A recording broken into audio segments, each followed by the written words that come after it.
Greetings, everyone. Pete Pardo here from Sea of Tranquility. Welcome to day 28 of 31 can't miss albums that the world missed out on.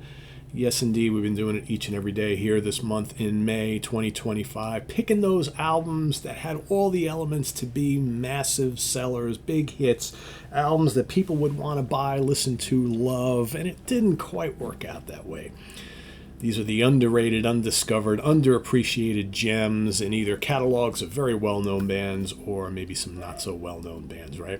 Today, we've got a debut album from this American band.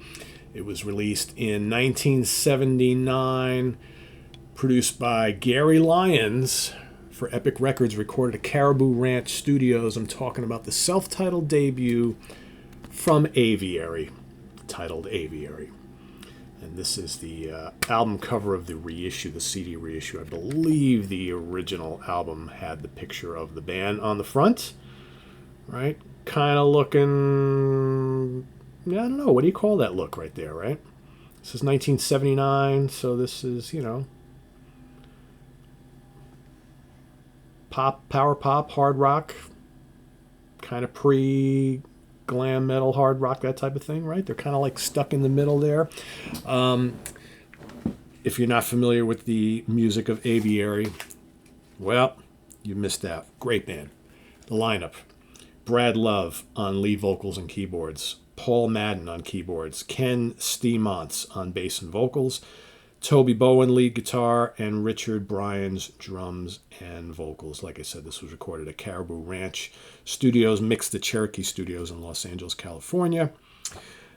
So, the music of Aviary. For those of you who have been long-time watchers of SOT, you've probably heard me talk about Aviary before. In more recent times, you've probably heard myself and Grant Arthur gush about Aviary because Grant is also a big fan of this band. I liken Aviary to kind of those like pop rock bands of the mid-late 70s. If you listen to the music of Aviary, they don't hide their influence. That's the one thing about this band. They're not like exuding originality, but what they do and the influences they take, they do really, really well. So I don't mind bands that are influenced by other bands and have elements of it. That doesn't bother me at all because I think there's enough individuality here that kind of shines through. To me, the music of Aviary is like they got bits of Queen, bits of City Boy, certainly some ELO, certainly some Styx, maybe a little bit of Supertramp and The Sweet, all that stuff kind of blended together. Amazing vocal harmony. Certainly there's some Beatles there as well. Maybe even a little Beach Boys, right? This band is all about the vocals and the vocal harmonies and the sumptuous like arrangements, right? It starts off with a song called Soaring, which is just absolutely amazing. And it's called Soaring, the music soars. Just so good. Yeah, really, really great stuff. And there's some rockin' stuff on here, but this is more kind of like pop rock, pop, proggy. There's like Mellotron on here and lots of synthesizers and different types of keyboards and piano and stuff like that. But very, very majestic, melodic music, very grandiose, right? That sort of thing. Anthem for the USA is just a real catchy rock song. And again, with all those wonderful symphonic elements and things like that. You got Puddles is just so catchy. I mean, the hook on the chorus is absolutely great.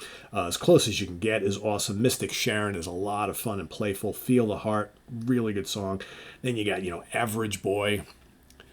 I mean, so many of these tracks should have been all over radio. And I think, 1979, that's the problem. Music industry is changing. We've already got kind of like new wave and pop becoming very, very popular. The kind of punk scene has kind of died down a little bit. You got that little kind of punk, post-punk crossover.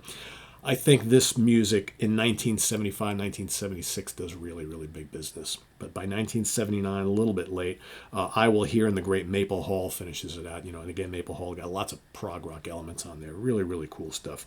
Throughout the entire thing, the entire album, I love Brad Love's vocals. I've talked to some people who have like kind of discovered this band later on, and they're kind of like, yeah, I'm not sure I like his vocals or not. I don't know what's not to like. It's just a great melodic vocal style. He's got that kind of like just endearing quality. It's just, I don't know. I really like it a lot. He's got a lot of personality too.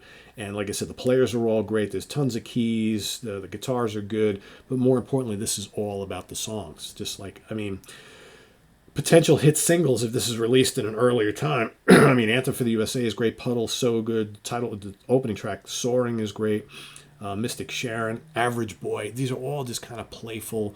Sparks is another band that comes to mind. If you like the kind of like the early, real playful, quirky music of Sparks, there's a little bit of that here too as well.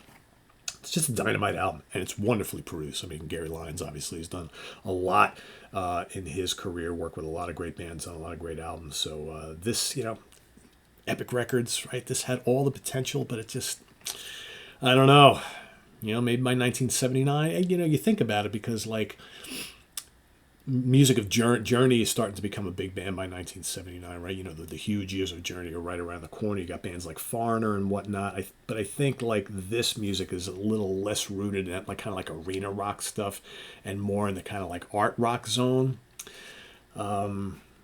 Even like Bebop Deluxe, you can hear like little elements here. So it's like that kind of music. I think that the peak of that style is probably like 74 to 76 or 77. So really a couple of years too late, I think, for this band, which is a real shame. So they also have another album which was released later on, which has lots of material that was supposed to be for their second album, right? And they officially released that later on. So you do have the two Aviary albums. But yeah, really, really cool band.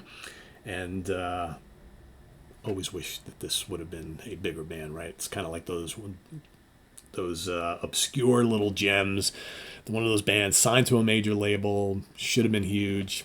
Didn't quite happen that way. So that's my pick for today. Aviary, self-titled debut.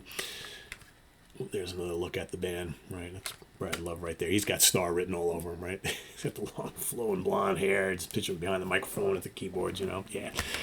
Anyway, that's my pick for today. Let us know what you think of the Aviary album. If you do know it, if you've never listened to this, please go out and check it out. If you like any of the bands that I mentioned before, I think you'll dig these guys a lot. So, but list your pick down below and visit us on the web at www.seatranquility.org. We're on Facebook, we're on YouTube all together, all the damn time. Please subscribe if you haven't already and click on that notification bell so you get alerted of all of our content as a post. And please do hit the like button before you leave. Also down below, I'll get the links to our Ko-Fi page for channel donations, our merch page, our Cameo page, and the Sea of Tranquility membership options, all down below. Thanks in advance for all your support, folks. Greatly appreciated, and we'll see you soon here with more stuff. I'm Pete Pardo. Thanks for watching. Should have some more album reviews for you over the next couple days. I'm going to try and get to as much as I possibly can, and we'll be back tomorrow for another one of these. Till then, I'm Pete Pardo. See you soon. Bye-bye.